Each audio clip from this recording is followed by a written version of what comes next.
There is a perfect example of motherhood out there. We've all felt its presence. It lingers in our social media feed, in the products we buy, the answers to the questions we research.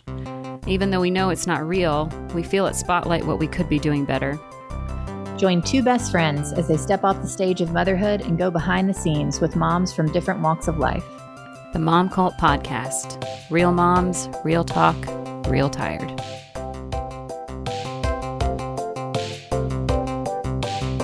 Let me think. If I want to be totally honest, that was the best salad definitely that I've had this year. 100%. I want to say it's the best salad I've had in the last several years. I'm definitely going to use that on Tandy. We just got, oh my God. We got spoiled. We had our first podcast and dine. Wow. I feel New like standards. Mm-hmm. I'm setting down the bowl and Joy and I are both holding it down like together. idiots. Because it's So going to be set too down the loud. bowl. Sorry, this is all really going to be cut. We're not even talking yet, really. And did you put like adaptogens in that or something? Because I feel like I feel like I'm on drugs. Just nourishment. Wow, I feel really good. This is going to be good. It's the packet ranch. I feel like there's just going to be stuff moving around on the table, and I just need to be myself more. So that's what's going to happen. The other podcasts I listen to so much like yard stuff. I have to listen to all kinds of things. There's just a dog person in between us. He wants to be on. He wants to be. Our guest today, Scooter. Our guest today is apparently Scooter. I realized that when I care about the intro, it's like more about me and how I know the person and why they're important to me and informative in my life than it is about you. So that's one thing. And then also, I just want to be clear that this is from my perspective and what I'm saying, and not what this person is saying about herself. She would never. She doesn't say this about herself. This is what I think about her. Our guest today was my fourth friend in Nashville. What? Not counting, I'm just going to read this. You know what? I'm just going to be really transparent. Not counting friends I made in rehab who aren't from here. She calls herself a collector of friends, but really she's a good friend, a true friend. And she has, what did I say? Oh, and so she has many. This is going to be, we talked about this before, and it is going to be a little cringy, so whatever. She was once featured in the Hey Bartender column of the Nashville City paper. That's right. Today, she's now a potter. Do we say potter? I asked you that before, but I know, well, you don't say that about yourself. It's just a hobby. So yeah. I got it. Okay, but she makes pottery. She enjoys making pottery. And she's really good at it. She has a very green thumb. What started as being like just a plant lady is now an amateur horticulturalist, I'd say. She's a floral artist, insanely good at interiors. That's actually how I met her at my relatively lengthy stint, actually, at a little store called Nouveau Classics. This is a lot of throwback Nashville stuff. And she just took me under her wing and took care of me when I was like, I wore gaucho pants, which I actually kind of have on today too, but it's different. So I thought of that when I picked these up. I was like, that's kind of that was the style then. I loved those. Was it? It was, yeah. It was a lot of flowy things with like, anyway. You influenced my style in major ways. You have a really unique style and aesthetic. You're why I chose the neighborhood where I moved in 2007, where I still live now. See, it's about me. Literally, it's about me. You introduced me to areas of wellness and things I still use today. And you told me about EMDR, which absolutely altered my life.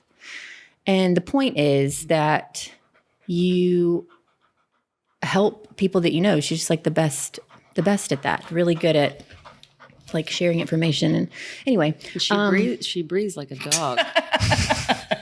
It's because this is sitting here. Oh, and she's married to, and he might probably hate this, a celebrity chef. He's definitely going to say that. Yeah, don't say it. Cut that. She's married to a chef. She and her husband own a restaurant in Nashville called City House. You're a maven, a mother to all, and an icon of style and hospitality. Wow. So just soak that in for a minute. Gee, I love you. Stephanie Melidis Wilson, welcome. Thank you. Yes, thanks. Wow, it's like I feel like you just won an Oscar or something. I did. My face is red. As soon as you started talking, I was like, she's going to start getting hot. Yeah. It's okay. I'm sweaty now. It's fine. We're good. Okay. Welcome. I feel like we covered everything. Great lunch. Now we can take a nap. Mm-hmm. How was your week? Fine. Jeremy's been out of town yesterday and today. And I just forgot. I don't know. Sometimes I feel like I'm a better mom when I'm doing it by myself because I know I have to do all the things. And so there's no balancing of who's doing what or ships passing in the night or whatever. It's just like, okay, yeah, I'm going to get up early to do these things. And then, I don't know, I just feel more focused and desperate. Yeah. Focused yet desperate. I feel like maybe it's just that my self-critic gets quieter because I'm like, well, I'm doing all the things. There's no one here helping me today. Whereas when he is around helping, and he helps a lot, if I'm like sitting on the couch in the living room most of the day while Penny's playing around because I'm with Penny, but he's the one that's like running circles around me doing laundry and picking up around the house and getting Ava. So that will make me feel like I'm just sitting there, not doing anything. Mm-hmm. And the longer I sit there, the harder it is to get up and do stuff. So when I'm going, and I don't really have time to take that long of a break, then I don't know, I just feel like I'm a better version of myself when I'm busy. Yeah, that makes sense. I feel that way. Yeah. Same. Yeah. Yeah, similarly. Although I don't know that I think I like the audience. Mm-hmm. I like, yeah. You know what I did today? What did you do today? How was your week, Sarah? I mean, it's not really like a mom cult topic, but I mean, although I do talk about my anxiety at least once during every episode, and it's just sort of peaked, and then then was kind of getting better, and then we got to school. I think we were a little late. Maybe we were on time. Maybe like right on time, like 1 minute before. I know I said this last time, but he's going 5 days a week to this school that he was going 3 days a week to. I always listen back to this and go, stop telling so many details. I just don't know how to tell a story another way. Sorry. Listen, God, just cut it out. I bet some people love it. Nope. Who? My aunt. My aunt, who I respect very much. We love you, Aunt Nan.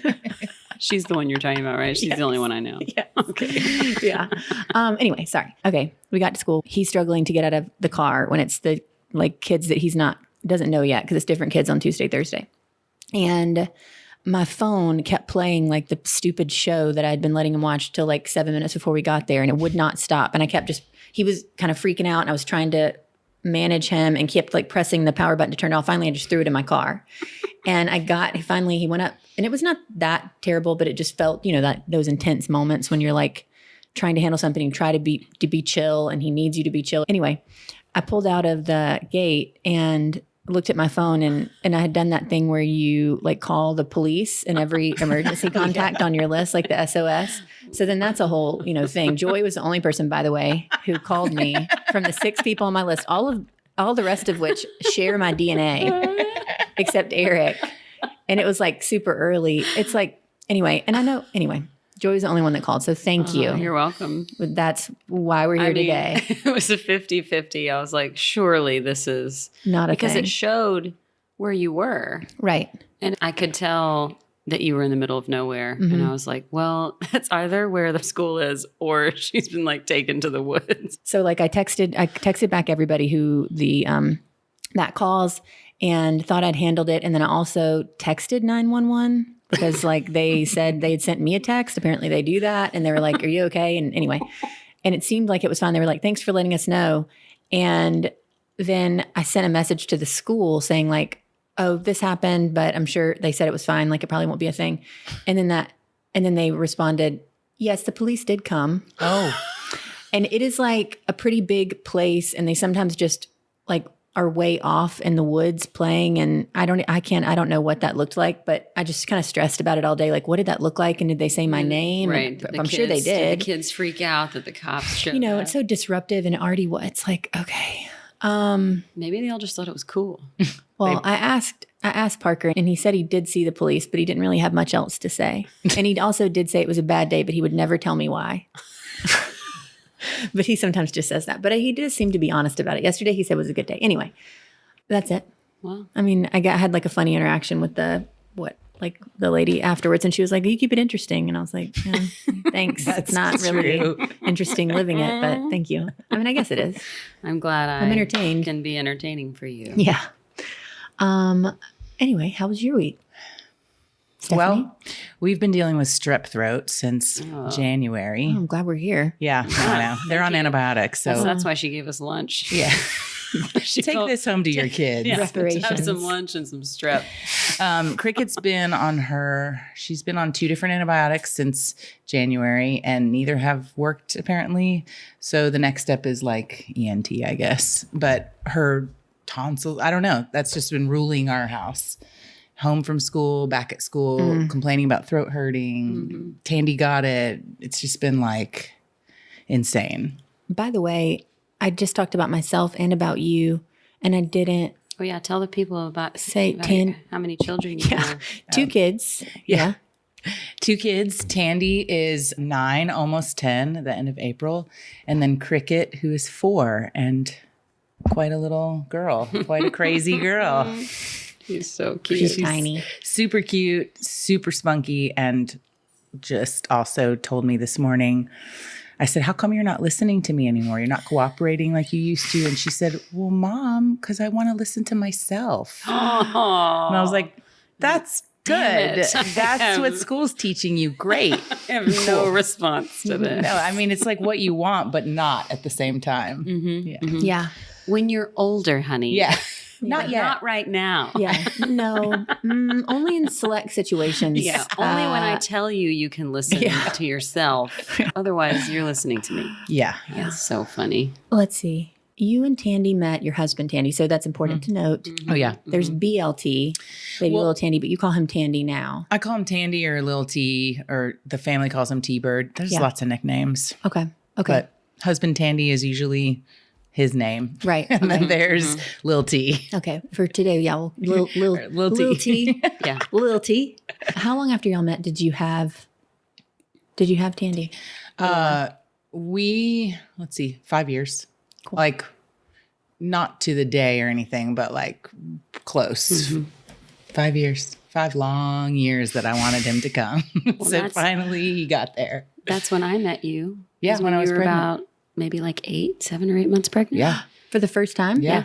What is the biggest struggle for you? I'm just going to cold cock it let's get into it. Okay. What's the biggest struggle for you in this phase with each kid? And have you found anything that helps? I think right now my biggest struggle is managing it all. Like Lil T has a schedule it's not as bad as it was a year ago, but he's got occupational therapy and now he's in Learn to Skate for hockey, and he has tutoring, which in the summer I'll have to take him twice a week, which is just a lot of driving. Then you throw a second kid in, she's got ballet and she's got new things she wants to do. So you got to like figure out how to juggle it. And then you got to take care of yourself. Oh, yeah. Yourself, your own healthcare and self-care, I meant to say, and then your partner. And that relationship is, I think that's like, it's always work. And so you have to remember that. And that my biggest struggle is just managing it all. Yeah. It's a good thing. I want to be busy and driving around and doing all the things that I dreamed about when I was dreaming about what having kids would be like. But then you get in the day to day and it's a lot. Yeah. I think for me, I find myself just being like, let's just get the day done. Yeah, that happens. And then that just feels shitty. You're like, that's not how I'm supposed to feel. Yeah. How do I change that? How do I add more? I don't even know what kind of time I'm looking for, because it is hard, I guess, being in a culture where we're kind of trying to have it all. Yeah. But having it all means that it's hard to appreciate Like each little thing moments. individually. Yeah. Right. This Instagram I've talked about like a million times here. It's like the, I don't know, thing that I look to. They say big little feelings. They say, It's a good one. They call it the 10-minute miracle, where you just focus on your kid, or I guess kids. Maybe it's just the one kid. I'm not actually sure. I'm sure they say if you have 2 kids, what to do, but because it's like, then that's Separate 20 them. minutes. Yeah, And it's like, God, 20 minutes. Get out of here, other kid.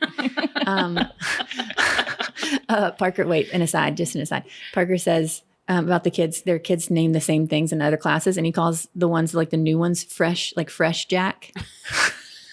That's, the one fresh he doesn't cricket. know. Yeah, like fresh. It would be cute. fresh. Yeah, it's cute. I do think that helps a little bit, like an unfocused to just be in the moment. But about that doesn't help you. That is for them again. And I catch myself saying at bedtime, I'm gonna stop saying this, but I say at the end when everything's done and it's about to be, and I'm like, I'm almost downstairs. And then I'm just gonna go talk about him. I know we all do the same thing, Right? But I say to him, I'm embarrassed. I don't want to say it. That's why I'm stalling. I sometimes say, if he's just like messing around, I say, I got to be done. It's okay to say that. I say, it's mommy's time now. Yeah. You've had me That's today, nicer, though. and it's time for me to go. No, I mean, I just tell Tandy it's time to go. I got to go. That's better. And that's interesting. I have like a really internal struggle about right now, even hearing that going like, could I say that to him? And like, that's completely healthy and fine to say. Mm-hmm. But it's weird that I even balk at that. I think too, if you start seeing it like, have you guys seen the movie Soul, the Pixar film? I haven't. People said it was sad. So I mean, it is because it's about life and death, which is sad in itself. But it's one thing I grabbed from it was that life is about moments. There's special moments and they're fleeting and they're like, you know, that taste of pizza in the movie that he just like, it was so delicious. It's, if you can think of your day sort of like that, like it's not, every moment can't be great. Mm-hmm. So if you can get through a hard day, like what we're talking about, and then you get to the end of it and you're like, okay, well, we had this moment that was really sweet and that smile and that funny thing. I feel like pretty successful days can happen more often. Yeah. I did a meditation the other night trying to fall asleep, and the guide was having you walk through your day from right when you got out of bed and then pick 3 moments. And I had taken the girls to go just walk on the greenway for a little bit. And then that night I had improv class. So that was my second moment. And then the third one was Jeremy and I watched Pedro Pascal's SNL episode later that night, eating dinner, just laughing so hard on the couch. And just those 3 moments, I just started sobbing. And I was like, I have everything I want. Everything. Like the 3 hugest things. I'm happy with my person. We're laughing together. I'm getting to spend time with my girls. I'm getting to do something just for me that I love. And I was just immediately like, I felt so overwhelmingly grateful for 2.5 seconds. And then just wave of guilt, huge wave of guilt immediately after. Like, why aren't you this grateful all the time? Why do you have to have a meditation teach you how to think of these moments during the day? Just like. That's just self-torture, self-talk, bad self-talk. Did hypnotherapy for that. Ooh. Yeah, I forgot about that. I want to do, or just that you said it. I sometimes like to tell people what like Instagram they should start, or like what blog, and that's what you should. You just like stuff like like literally when I was going through, I almost texted you yesterday. I should have, like, so many things you've told me about. You know, all those, like, so many things. I'm searching for like the life I wanted, do have now, but like I've been searching for a long time for things to fall into place, and so in searching, you seek out a lot of things, and then I think too, I want to help all the time. Every little tiny situation. If I can help somebody, if it's just like a simple thing like that, then great. Awesome. I love doing that. But it's sometimes it's mistaken. People think I'm like inserting yourself. Or being judgy or whatever the thing is. And I'm like, you're not seeing you're not paying attention. No, they need to be laughing it up. You feel like that's your like biggest love language is like acts of service like that? I don't know really. I've thought about it a lot. I don't really know because I feel like I can relate to a few of them. And it's not always like, let me cook you a meal or let me do something for you, but it's like, let me just listen to you for a minute, or let's just talk about something, or we'll bounce ideas off each other. And it does help. It helps me too. It helps me like understand more the person I'm supposed to be. Every time I feel like I've helped somebody, I'm like, okay, there's like another piece fitting in right or something. Yeah. So I'm just searching, I want the people around me to feel good too. I've started in my 40s feeling good in life, which is, it's not that I never felt good. It's just that when I look at the first 40 years, there was more sadness and more heavy weights on me, and lots of restraints, lots of people pleasing, lots of, going against what I knew I should be doing, going against my gut, because I thought, well, this is the box you fit in. This is what you do. And it didn't work. And then having Tandy at 36, and I realized like how unhealthy physically and also a little mentally, even though I'd been doing therapy for like 10 years at that point, I just felt like there was a lot more work that could be done. So I felt like my physical body had to be fixed, starting with food, which I'm still on that journey. That's maybe going to be a lifetime thing for me. But mental strength and peace is like what I really long for. And I don't think it's really totally possible because we live in a world with other people, and that's complicating in itself. But I think that there's a lot of things you can do to better your situation. And I'm lucky I've always been able to find the next thing to pull me out of stuff. And it's not always that easy for people. Just depends on your personality, I think. Yeah. But I think something in me knew there was a better life, and I was just going to go find it. So. Yeah. I've always appreciated, I guess, that about you. I never put that.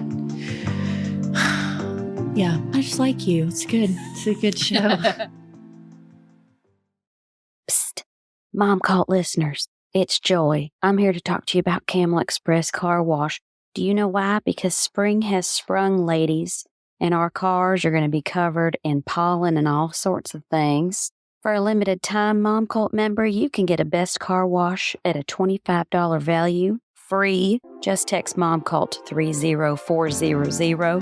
That's Momcult, one word, to 30400 to get a code for a free $25 car wash texted to your phone.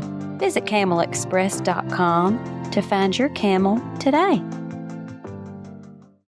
Did you, actually, I forget this. Did you have an easy or difficult pregnancy? And what was your birth experience like? Well, it was harder with Tandy because, again, like mentally and physically, I wasn't in a healthy place. I mean, I was like healthy enough, but I had a miscarriage the month before getting pregnant with him. And then that was devastating, even though you and I have talked about this. It was a short window that I knew I was pregnant. It was something like 5 days or something, but it's something I wanted my whole entire life. And then it happened with my person, and then it just went away. And that was terrible. So, but the next month I wasn't expecting to get pregnant because just weren't. And then I got pregnant with him. And so it started off like kind of surprising. And we were kind of like, like you are as first time parents, you're like, what the fuck do I do now? Quit working at like when I was 5 months pregnant. And then I really didn't know what to do with myself as a stay at home. I mean, I've always had 2-3 jobs, maybe 4 at some times in my life, but I didn't know what to do. I didn't know how to do the stay-at-home mom thing, or how to like find peace in that and even area just of like life. Yeah, definitely. And even just like getting your chores done for the day when they're all piled up on top of you. You have to prioritize. Now, it took husband Tandy coming to me and saying, I think you should create a schedule for yourself. Create a schedule, give yourself days off, which was tricky. We had to learn how to get to those places, but we were able to, a schedule helped me a lot. And and now I don't need that anymore. But now I've been home 10 years. So. Yeah. Do you remember when he said that to you, if you were like, received it well? I would say that's a good question. Because I feel like, this is why I said that, because Eric gives me sometimes super good advice, and I can sometimes hear it from like a part of myself that knows it's good advice, and then there's like a big part that's like, what the fuck did you just say to me? Yeah. I don't know. I remember thinking like, well, I'm not going to do that. But then I did it. And it made a lot of sense. So maybe, yeah. Yeah, there's probably some resistance there. But looking back, but he does best have advice I've ever been. It's so funny. It's true. he has good ideas like that. And if I will just not be annoyed by them, Yes, that's then they'll be hard. really good. Yeah. And they work. Yeah. I'll just have to pretend like someone else is telling me. Like, Yeah. If this were a friend of mine telling me this, then I would be like, oh, that is such a good idea. Thank you. Yeah. There's I've said couples therapy. Yeah, I don't give a shit. That's good to go to couples therapy. That's good. We were in that earlier today, and we were doing this exercise that we often do if there's something we just like can't, it's just a sticking point.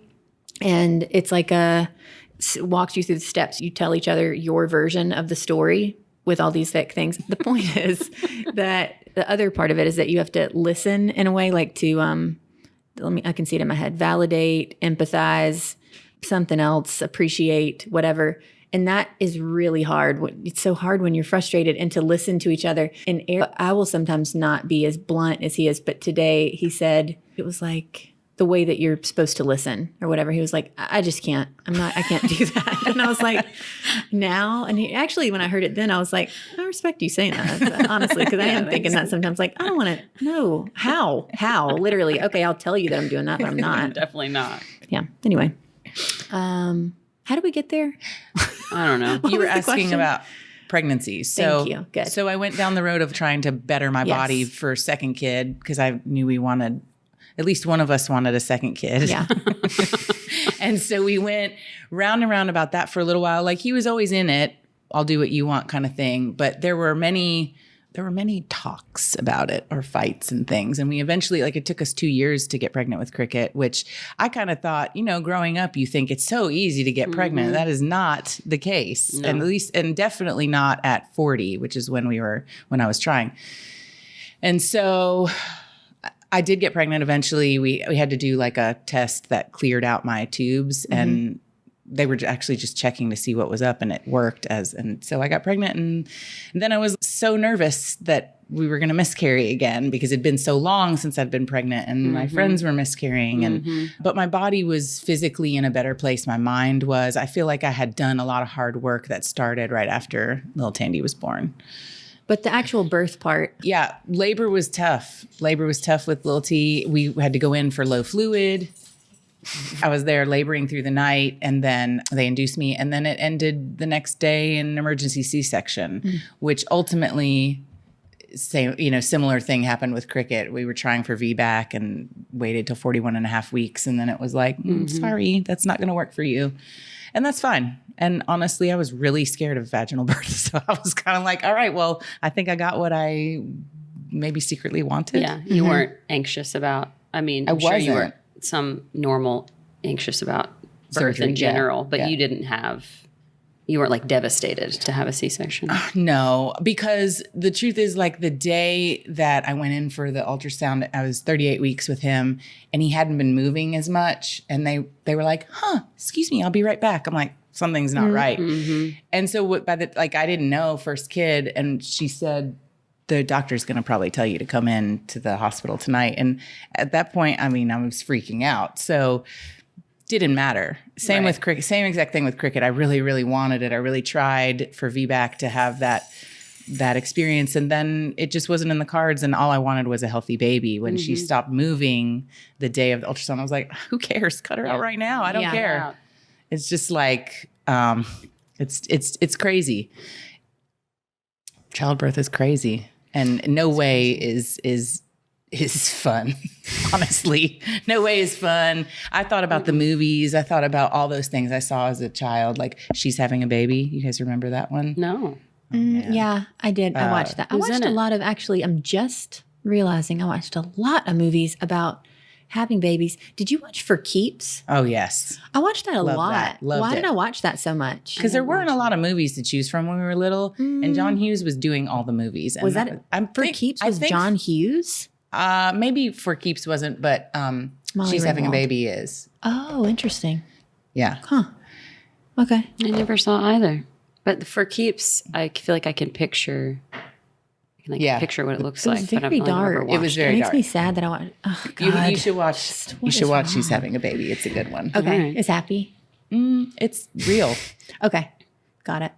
Noted. Oh, this is a good one that I want. You can just run down the list, I feel. What what helps keep you afloat, rejuvenates you, or fills the well? For the last few years, bar 3 has been my mental stability. I feel like I did in the beginning of the pandemic, I did some hypnotherapy at home that really helped regulate my mood a lot of the time. I'm not as up and down and Reactive. Yeah, not as reactive, not as anxiety ridden. It's there. It's just sometimes it fuels me almost, Maybe that's normal. That's cool. That would be cool. I mean, it's supposed to be. I've been reading some things that anxiety is there as a tool for you to use and to get things done, to do the things that pressure you. But I think there's probably a whole bunch of scientific shit. The Instagram probably plays a lot into it. But that thread is, I think that's right. That it's supposed to be a motivator. And then sometimes it just is, it's a dominant feeling for some people. Yeah. Some people. Don't know who. Hypnotherapy, exercise, time with friends, alone time with my family, traveling. We go to the cabin as often as we can. My in-laws have a cabin an hour and a half from here. And it's just you step on the property, you guys know, you've been, it brings your blood pressure down. Yeah. So just spending a day even with my friends or family there makes me feel so much filled to the top. So much filled. Is bar 3 a class? It's a class. Yeah. It's a, I don't even know how to. BARRE. Yeah. I always like to say that it's aerobics and yoga and Pilates and weight lifting. It's just a really fun class. And it's it's not dancey because you're doing lunges and squats, but it feels dancey when you're moving at a certain pace. And I just really love it. Clicked with it, made a lot of friends, and it's keeping me sane. Nice. Honestly, I just had foot surgery, as you guys know, and I was out for 13 weeks. Jeez, that's so long. It was really hard. Yeah, how long? It's just insane. Hard. Out, and what she means by out, and I don't want to, but you couldn't go anywhere. You couldn't go anywhere for 6 weeks. Yeah. I really did. I think I went 4 places probably. Yeah, and it's insane. I couldn't really do much for 6 weeks. And it was really hard. It was way more intense than I expected. I kept saying to the doctor, because the last surgeries I've had were both C-sections. So I kept saying, well, this is going to be better because I'm not coming home with a newborn. Right. And he was like, ha, ha, ha. Yeah. And then later I was the one laughing because I was like, oh, yeah, no, I get it. This is a lot harder because it's your foot. You need it to do everything. And I can't use it. So it's not better than having a C-section. Wasn't it during Christmas? Was that? Yeah. And fell on Christmas break. So that's a lot. We were all here. Yeah. But I couldn't drive for 6 weeks. So it had to be at a time that there was downtime. Yep. Oh, right. Yeah. So. I haven't found my physical outlet since Penny's been born. I haven't delved back into some sort of exercise class that I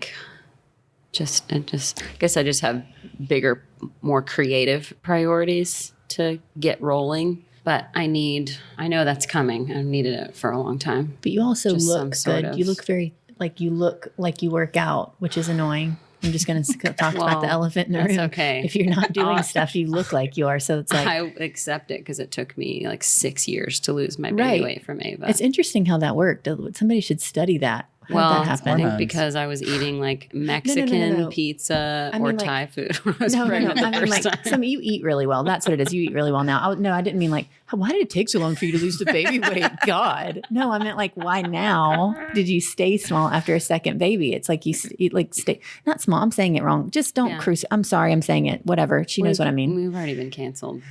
Right. I've talked about, yes. Yeah. You know what, do you know what I mean? Yeah. I mean, yeah. Because it's like it just went away. Well, it was one of my biggest fears of being pregnant again. Mine, I can't 100% go back to, number one, other than safety of the baby is that. Yeah. I cannot go back to that body. I had probably felt for the first time, maybe the year before I got pregnant with Penny, started to feel mentally I feel like if I was out and someone didn't know me and know I was married and knew I was a mom, that maybe they would find me attractive. Maybe somebody would hit on me. For the first time, I was feeling good enough about myself to think that was a possibility. And then I got pregnant again. And I'll just try to get that feeling back ever soon. Yeah. Well, that is the goal. It is. Get these kids raised and out of the house so people will start flirting with So me. you get hit on again. Did you always want kids? Always. My oldest friend in Tennessee, well, my oldest friend, Alexandra, sister, basically, she reminds me, you always wanted a boy and a girl. And I'm like, I did. And she's like, and you wanted the boy first so you could be the older brother to the girl. I was like, that's true. I totally forgot about that. Got everything I've ever wanted. Yeah. That's the title. Oh, no. I mean, honestly, it should be. No. It should be. Come on.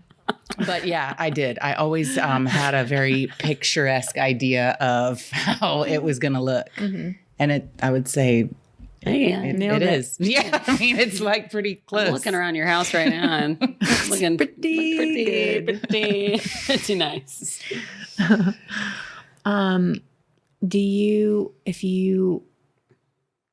What do you wish that people had told you about having kids before you had them, if anything? I think that it's kind of like the same. It's almost like the same thing as the advice I would give to somebody. It's like the first year is just really hard. You have to learn how to have a part of you outside and then how to manage it and feed it all the time. Breastfeeding is so hard. And I wish that like at that time there hadn't have been, I wish I had felt not so torn by, formula, like what's the big deal? And then there's on the other side of it is if the breastfeeding is hard, which it was, like I could have just stopped and that would have been so much easier on me. Mm-hmm. And I felt like a failure and wouldn't allow myself to stop, powered through. It worked out for us. But like, honestly, looking back, I think Tandy needed formula to bulk him up. I think he cried a lot because I wasn't getting enough starving. For my, yeah, I think accidentally he was starving. Yeah. I mean, he never suffered in the weight department or anything, but he just never, he was like a skinny baby. And I always wanted him to be like, plump. Just, Cricket was more, she felt sturdier. She seemed like her immune system, all the things were different. And my milk was different. It was easier the second time around. There was just a lot of different things. And I wish that some of that pressure had been alleviated by somebody. Yeah. But mostly I think the communication with your partner, the trouble that it brings for the first year, you're very happy about having a child. I mean, most people are, and that's wonderful. But on the other side, your partnership is struggling because you can't. I mean, you can't give it all. Right. You can't and then there's the whole thing about the body. This body is being taken right now by somebody else. So you can just sit over there. Right. It's like you're set up to lose the things that were keeping you connected, and you have to find ways, new ways to stay connected through those first couple of years. For sure. And then I don't know what it's like to be the dad, obviously, but I would imagine that it's kind of hard on them to have you to themselves. And then there's this third wheel, and obviously they're excited too, but it must be very interesting. Mm-hmm. And I think focusing on all of it, but your partnership is a good place to put it, because everybody struggles the first year. Yeah. 2 years.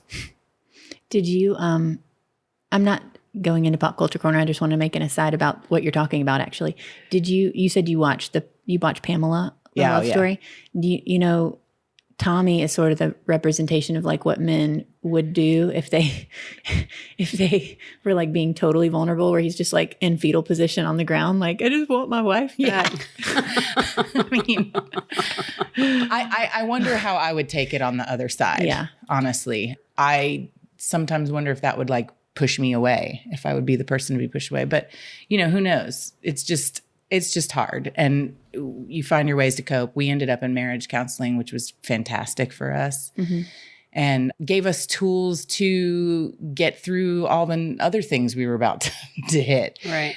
So, yeah, it's I think just knowing that it's really hard on your relationship and on yourself. Like I could barely get a drink of water in me before 9 o'clock and I'd be up at 6. I mean, like, what in the world? At some point, years down the road, I was just like, this is absolutely ridiculous. I should have water and breakfast before you just have to make yourself a priority. Mm-hmm. And it gets a little hard. But yeah, I'm glad to be out of that. I'm glad to be out of the first year and a half. Yeah. And now other than like the not being able to go anywhere in public without chasing her around, like our friend had a Valentine's brunch, and Penny was, I couldn't talk to anybody. Yeah. Like I mean, just chasing her around, keeping grapes out of her mouth, keeping her from grabbing anything made out of glass. And I don't know how to explain the drain. Nothing feels the way that feels. The level of like, oh my gosh, it's so exhausting. Other than that, she could stay too for a long time. It's very cute too. It's cute. Momcult, it's an ad. When you need a quick weeknight dinner, look no further than our friends at Mr. Aaron's Goods. You can get 25% off your order on MrAaronsGoods.com. They offer free delivery in East Nashville on Saturdays, and you can pick up Monday through Friday at TKO in East Nashville. What Mr. Aaron's Goods does best is pastas, bagels, homemade baked goods, insane pasta sauces, MrAaronsGoods.com, MrAaronsGoods.com. Use code MOMCULT at checkout for 25% off. Locally owned, family operated in Nashville, Tennessee. We had a funny example of that the other night when we were sitting, we put Cricket to bed. She wasn't feeling well, gave her dinner and antibiotics. She went to bed. We're sitting here playing Uno with little T, and it'd been like a very calm day. We're all feeling pretty good. We hear her crying, and we go in her room, and it's like The Exorcist. Like, she's laying on the bed like this and vomit, and like it's all over her bed, all over her face, and her. She's like, it was almost like she's like a bug upside down. She's just like So we get her cleaned up. We get her in the bath, and we go through 30 minutes of just intense screaming, crying. I can't get her to tell me what's wrong now. Like, what do I need to know? She finally throws up like a ton of mucus the second time, and then she's better. But it was like 30 minutes of her just screaming. And we finally, within an hour, get her back to bed, and we come out, and I'm like, wow, I am wiped out. I don't even know what happened before that, but we are just like, we're both like, whew, what's going on? It's crazy. Different now. I mean, it's amazing how it can make you feel like your whole day's been like that. Just like 30 minutes of a kid freaking out, and your day's ruined. Yeah. Yeah. It feels like you're heightened. You're in fight or flight. What you did go we into say? fight or flight. And so every single one of your senses is on the extreme activated, and you're like being chased by a bear. Yes. Didn't so we your talk body about is like on exhausted. A previous episode about it being like, we might as well just be like EMTs, but untrained EMTs. Yeah. That's really what being a mom is. Totally. Yeah, except emotionally involved with every patient. Well, and that's the thing. So you also have to be an advocate for your kid at all times. Right. So twice I've run into, we have a doctor who we love, a pediatrician out in Cool Springs, but sometimes it's too far for me to drive to get like a strep test, especially if I'm pretty sure that's what it is. I'm like, we're just going to go to this walk-in clinic over here. Twice in 2 weeks, I had to argue to get Tandy a strep test. And I finally was like, because the guy was doubting everything. I said, my daughter just had it and the antibiotics didn't work. She got another round. I think my son might have it now. He's like, I don't know what happened with that. The first round should have worked. I was like, okay, well, they didn't. And here we are. And I need a strep test for him. And he's like telling me all these reasons he didn't want to give him a strep test. And I was like, I'm sorry, does it cost a lot of money? Is there a reason I can't have this test? And he was like, no, I'll go ahead and do it. I'm like, okay. He's like, I don't think he has it though. Of course he had it. He was positive, of course. And I'm like, why can't you just listen to the mom or the person who's with them the most? Mm-hmm. Like, why can't you just hear what we're saying? It doesn't have to be this hard. Right. And we do have to be like the doctor, the EMT. Yeah. We have to be all the things. Wow, I'm like triggered by that story. That is really upsetting. Well, I took it as an opportunity to talk to Tandy about it when we got in the car. And I was like, so what that man did is the example of what you don't do. I said, I don't know if it's because he's a doctor and I'm a stay-at-home mom, or if it's because he's a man and I'm a woman, but there's some reason that he didn't want to hear me. And I mean, people have, I'm with you the most. I know your patterns, and he should just trust that and just give you the strep test. It's like not a big deal. No. Right. Do you have, just out of your back pocket, like a favorite or one of many favorite funny stories about your kids? I do have one about Tandy from a long time ago. I thought the rolling and vomit one was the. That was pretty I good. did. We can end on that. So we can cut this out if this is not any good. Go ahead. We'll be the judge. Little T, when he was like 4, him and his buddy Shepherd, who lived in our backyard. That sounded really bad. Their backyard backs up to our backyard. There's this hole. Our houses are basically, we touch backyards. So the boys would climb the fence to get to each other's houses. And one day, Taryn's whole family is there, and they're like, it's her parents and her sisters, and we're all standing out the swing set, and both little boys, maybe Shepherd was 3, Tandy was 4. They come running, crying, bawling, just like something really bad had happened. And Shepherd says, he said Chick-fil-A is bad. And he's freaking out. And I was like, so I'm turning red. I'm so embarrassed. I'm like, I'm sorry. He's a chef's son. And my husband doesn't really want us, we're not going to eat at fast food very much. It's not good. Like all these things. And I'm like, buddy, it's okay, buddy. You can eat it. It's fine. It's fine. And then Tandy says, well, if it's okay, why don't you take me there? And everybody was just like rolling on the ground. I'm like, this is the exact example of chef's kid, at least in this. I don't want to be a chef's kid. He doesn't want to eat health. He's like, I don't want to eat that. And so I did take him to Chick-fil-A sometimes after that because I felt super guilty. But Yeah. If there's any way around it, if there's any way around it, I don't go. Only when I absolutely have It's to. only when I never go unless if it's absolutely that's the best way to say it. I really try not to. Okay. Pop, pop, pop, pop. Let's get into the reason we're really here. Pop culture corner. is that our opening? Yeah, we need a song. As if anyone doesn't know, I'm going to do a 1 minute of this story that you've probably not heard of about Prince Harry and Meghan. Okay. I already started the timer. Go. Prince Harry, son of Princess Diana, brother to William, heir to the throne of England, grandson of Queen Elizabeth Regina. He met and eventually married Meghan Markle, who was on the show Suits. And it's been a really controversial thing ever since. And she is like a really, really polarizing figure. And what I've learned is, I haven't even finished the documentary. I found it so far impossible to just finish watching. So there's 2 sides of the coin that we have here. And I don't actually know what your side of the coin is, Joy. I don't want to say I don't like Meghan. I don't want to like be in the box of like people who are, not for women, but I just, of like in terms of her, because I hear people say that a lot. I have some thoughts. What do you think about it? Her. I think Mainly it's about her because like I like him. That's wow. No. I don't. I think it's probably a really hard life. That's what I really that's think. true. I think ultimately no one wants the kind of attention they have on themselves. You can't, there's just no. It's so dark, the attention they get. It's like bad.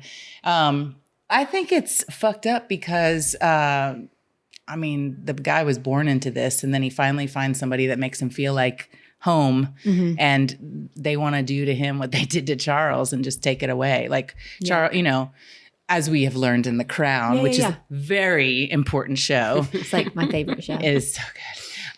We realized that he has always loved Camilla, always, and just never could be with her. So therefore, Harry didn't have to go through that. He gets to just have the woman he wants to be with, but they want to fuck it up because he's not playing their game. Mm-hmm. Okay. Counterpoint. No, I do I agree with all that stuff. It's so I can't tell when I'm watching her. I know from the first time that I saw her talking, there's just something about it's her personality. And it feels to me like she wasn't built for this level of not scrutiny, because the scrutiny is insane. I agree with everything you're saying. This level of being a figurehead, and she's like a celebrity, but also royalty. And it's that doesn't work. I don't know that it translates, because you're one or the other. And it's the queen, who I'm completely biased. I love the queen. I'm not saying that I love colonialism and how that went. I just really respect how she was. I really love oh God, I'm just going to say it, the ruthless defense of preservation of a business. And I see the royal family as a business. And I think having Meghan, the queen knows, or the queen knew, they don't talk a lot in public. And when they do, it's really controlled. And what we're seeing is such vulnerable stuff. And maybe it's that the media has spun it in a way that, and I feed into that. I don't know. I can't tell if that's it. She's also, to me, coming off insincere a lot of the time. And it's her personality. And I know not everybody, people see it that way, or they see it the other way. Do you know what I mean? Yeah, I do. I don't feel that from her, but I think that it sounds like you like the respect of the family business. Yeah. And she maybe doesn't fit in that. But I think how cool would it be if the royal family took a different turn and instead just started being like what's happening in society now? Everyone's talking and putting it all out on the table. And what if, which, half of them are Harry and Meghan are. Yeah. What if they just put it out on the table and been this is crazy? Or how about if you just let someone love who they want to love and be with them? Are you saying that you have a problem with the Oprah interview and the documentary they made as far as exposing stuff that is meant to be private? It sounded maybe kind of, yeah. I'm definitely misrepresenting. So it's, but that's not bad. That's just you want. No, I'm misrepresenting though. I'm doing the thing where I don't explain fully, because there's just so much in my head about it, and so that. No, I don't begrudge them also having their own business. And I also don't begrudge them. I think I just am maybe one of the people who she really rubs the wrong way. And granted, it's partly, there's some jealousy, I guess, but I can't, I don't know. I don't really have, my points are unfounded, it feels, but they're just opinion based. No, and she, I don't know. Okay. So we were talking about this before with my dad and how my dad grew up in Monaco and Belgium, but Monaco, they lived right around the corner from the castle, the Rock, it's called. And so the monarchy was such a huge thing to him. And I could see him saying kind of what you said, there are rules. You don't go out and talk about these things, and you do what you were set up to do. And dad would be very this is how it is. But I think sometimes rules are broken. I think that what I'm also not saying is most of the royal family is not, I'm saying Meghan's not likable. I think she might be the most likable, and maybe they can't hold that kind of scrutiny. They don't have the charisma and stuff. And all due respect, I'll know that y'all are listening, obviously. So. Well, also it takes the attention off where they think it needs to be, which is on William and Kate. Right. Is what the understanding is, that she was taking away, but really it was the media, the bad media attention she was getting that was taking away from them, or somebody's perception of taking away. But she didn't, I think she didn't want all that. Mm-hmm. Mm-hmm. No. The whole thing just seems so exhausting. So I feel sad for them. Yeah. Although I feel happy for them now. I feel like they're building the life they want, which, but they lost family members, both of them. And that sucks. Yeah. Yeah. I don't know. I think we'll see. I listened to a podcast called Juicy Scoop, and she makes a prediction that they're going to not be together in 5 years. And maybe maybe I'm very influenced by what I like consume. I think the opposite for sure. Yeah. So we'll see. I feel like if they could weather that storm that they just came through, they're probably going to be okay. Yeah. Yeah. One would think. Or like maybe their life gets calm and they don't know how to function. Right. Outside Totally. chaos. Yeah. Yeah.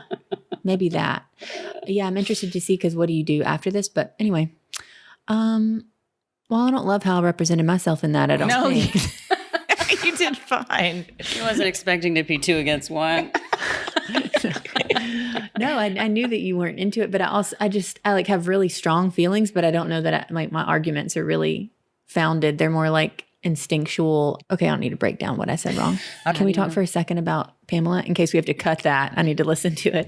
Kidding. Totally. We don't. I've seen the Pam and Tommy, but I haven't seen So, you know, Pamela. It's similar, except that it's One's just from more her of a perspective. documentary. And also she'd have hated the Pam and Tommy. Yeah, because they also made it to where you remember the scene where Tommy yells at the contractor or the construction guy Yeah, who they changed eventually the narrative. steals the. They blamed him. Yeah, she was like, That's so we not were true. being blamed for having our shit stolen when really they just stole our shit. And I mean, that story is very sad Yeah, too. that we can know about that, the Pam and Tommy thing. Did we talked about that on this show?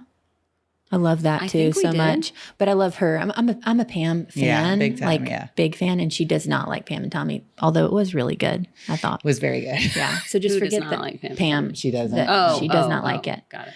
The story's pretty close though. It's just like a few, Did she have to sign off on that being made, or she did not No, have she had anything nothing to do with it. They actually came out with it while she was making the documentary that her son produced. That's on Netflix. Pamela, A Love Affair. How right? would- So A good. love story. A love affair. Ooh. What are the loopholes where you can do that and not? I think have if to get you're, any type well, I mean, of what are the consent? loopholes if you steal someone's, it's a good, Yeah. because they set the precedent for that. If you steal someone's sex tape, then you can, Put it on the internet. Yeah. Make a lot of money. if you are already a public figure, I guess is the thing. But if you're a public figure, then and also if you change enough things about the point. So, I mean, I'm not a lawyer, but we should, no someone lawyer. write in it is really interesting. It's so crazy. Yeah, it's crazy what happened to her and in society. And I mean, the fact that she's speaking about it, I feel like we're in a time of life where we get to change the story a little bit, like not the past, but the new story that's happening, especially as women. And I've been talking about this with women in their 40s, and I'm just turned 46. So I feel like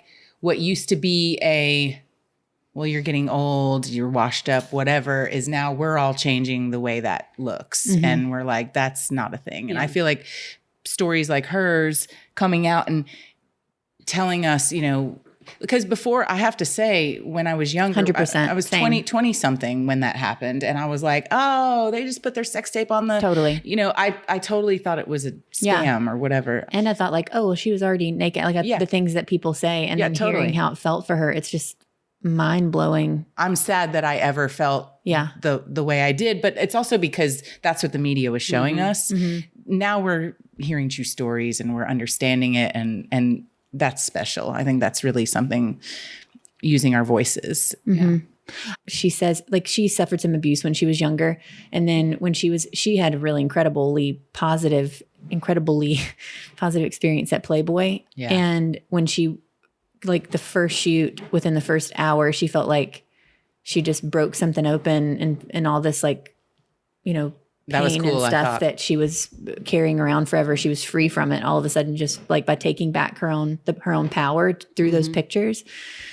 Anyway, I'm obsessed with her. I love her so much. I'm glad that she's having a renaissance. I hope she has somebody's got to do that for her, right? She's got, not She before kinda her, but sounds she's like got Somebody throw this lady a party. a bone. Well, she did Chicago. Honestly, yeah. Was it on Broadway or was it was just, I don't know. I don't know if it was on That's Broadway. good. That's but a good it was- start. But somebody else. We need more.